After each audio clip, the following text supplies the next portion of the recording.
Yan, tuloy natin yung paggawa natin dito mga kabay sa ano no, dito sa tiles sa kitchen.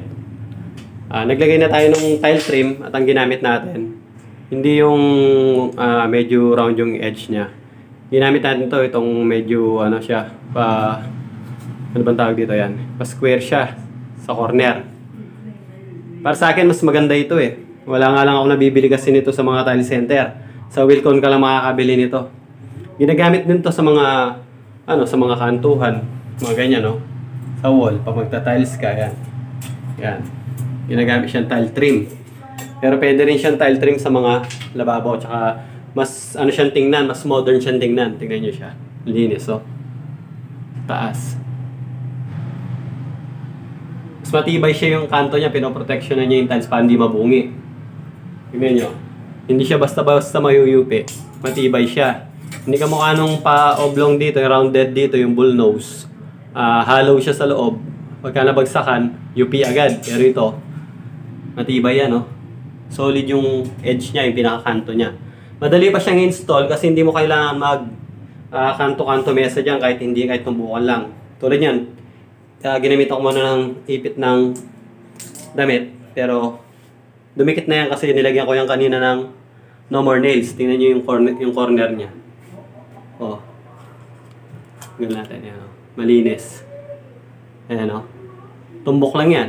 Tapos dito, yan, mag 45 ka lang ng konti. Mas madali lang.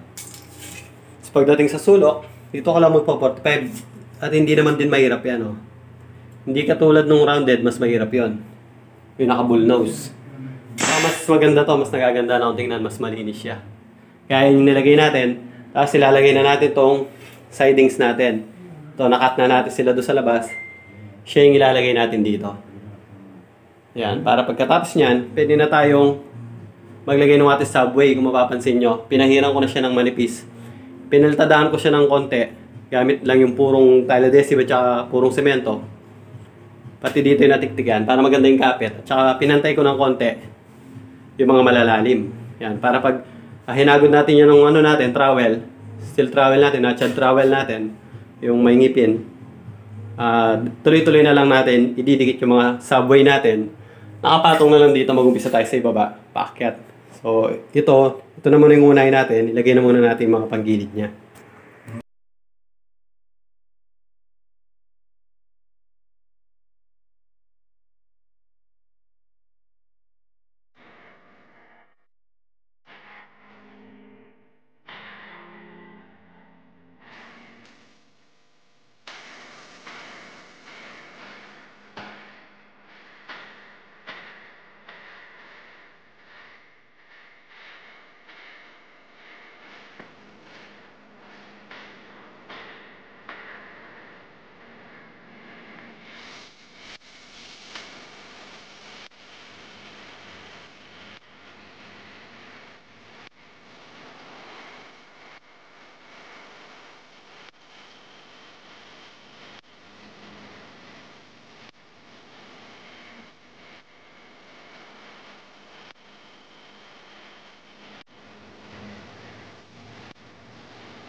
Yun o, natapos din natin. Yan. Hindi ko na nga pala nakuha na dito sa part na to. Ito yung nagawa natin kahapon. Hindi ko na nakuha sa part na to kasi nagkulangan tayo ng tiles natin. Nagkulangan tayo ng mga 50 pieces. O mga 53 pieces siguro yon. So, tumakbo muna tayo sa Wilcon. Bumili tayo. Eh kasi hindi pwede siya per piece. Dahil per box. So, per box of 100 pieces, obligado tayong bumili ng 100 pieces. Dahil 100 pieces ang laman ng isang box. Ang price nga pala ng subway tiles na ito, ang size niya ay 7.5 pala by 15 centimeters. Ayan yung size ng subway tiles na ito. At yung brand niya ay ito, Verona. Nabili siya sa Wilcon. Pakita ko sa inyo. Yung price nga pala nito per box of 100 pieces ay 1,100 ang isang box. Ayan. Kaya na lang mag-compute magkano siya per piece. Basta ang 100 pieces or ang isang box ay 1,100 sa Wilcon. Ayan. Ayan. So, nalinis na natin dahil tuyo na yan. Kahapon pa yan. Natapos. Ngayon naman, i-grout natin siya. Gamit yung ating kulay white na tile grout. Yung ABC gagamitin natin syempre para maganda. Pero, pwede rin kayong gumamit ng ibang kulay ng grout dito. This time gagamitin natin white. Pwede rin kayong gumamit ng black para ma-highlight nyo yung mga groove. Pwede rin yun.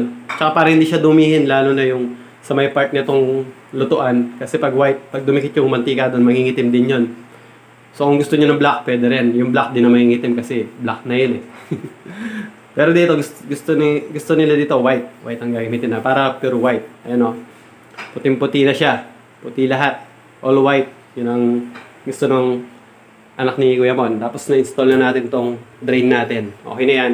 Ito, papalitan na yan ng hot and cold. Kasi dito sa ilalim, meron tayong multi-point. Ayan, pakita ko. Ayan o. Merong multi-point na dyan, na water heater.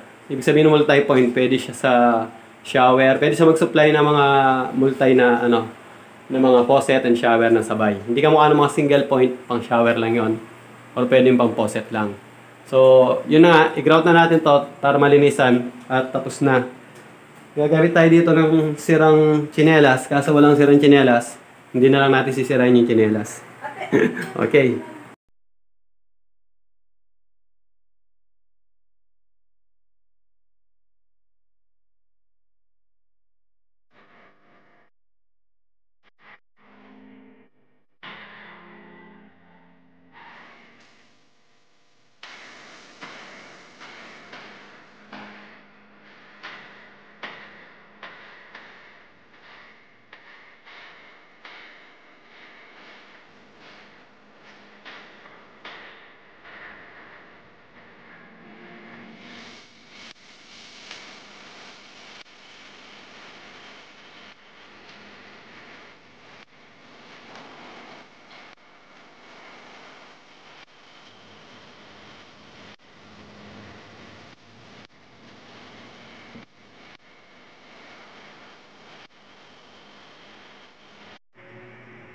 Ayan, natapos na natin, no? Natapos na natin siyang i-grout.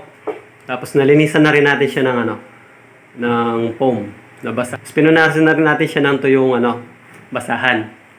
Nag-grout na natin siya lahat, pati ito, sa floor. Nakita nyo. Puting-puti.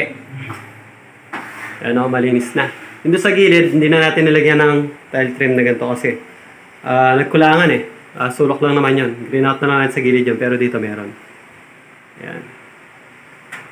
Ito ko sa inyo na malapitan. Ayan, nabalik na natin yung outlet kaso hindi ko mahanap pa yung takip. Ayan o. Ganda. Ganda na rin. So, meron tayong ilalagay dito na faucet. Kung napanood nyo yung nilagay yung pull-out na faucet, yung in-order nila sa Shopee.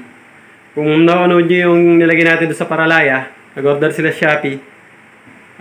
Yung problema lang, pang malalaki kasi yun eh. So, malaking butas niya rito kasi hot and cold siya. So, gagawin ko pa ng paraan yan bukas para paano lalakihan yung butas na yun para pumasok yung dalawa kasing tubo nun, yung connection, isang hot at isang cold. Kaya gagawin ko pa ng paraan yan bukas para i-connect natin siya dyan. Yan. So hanggang dito na muna yung ating vlog ngayong araw. At mamimili ako ng tiles dun sa kabila. Bukas, baka dun muna tayo gagawa. Doon naman tayo magta-tiles. Itatiles din natin yung kanilang kitchen doon sa kabila. Yung ginagawa natin dito sa harap ng bahay nila, Kuya Mon. Yan. So, kung bago pa lang sa channel at gusto mo yung ganitong content, i-subscribe mo na yung ating channel. Ulit, salamat sa panonood. Abangan nyo yung mga sunod pa nating project. Okay.